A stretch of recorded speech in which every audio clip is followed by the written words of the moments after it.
National Palace Museum opens to public. Mitiku Diresa, Director General of the Palace Administration, with the rank of State Minister, noted the significant development efforts undertaken in recent years, particularly within the tourism sector. ብዙ ሐሳቦች ተነስቶ ብዙ ስራዎች ሲከናወኑ እንደነበረ ሁላችንም እንገነዘባለን።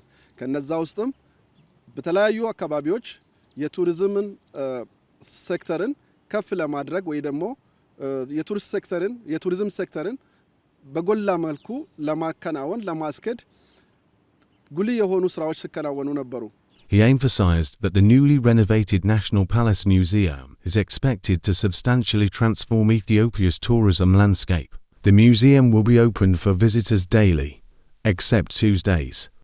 ባለፉት 3 እና 4 ዓመታት ይሄኛው ኢዮቤልዩ ተብሎ ሲጠራ የነበረው ቤተ መንግስት እድሳት ተከናውኖለት የዛሬ 4 ወር ገደማ በመንግስት መመረቁ ሁላችንም እናስታውሳለን። ዋናው ዓላማ ስታደስም እድሳት ሲደረገለትም ዋናው ዓላማ ለህዝብ ክፍት መደረግ አለበት።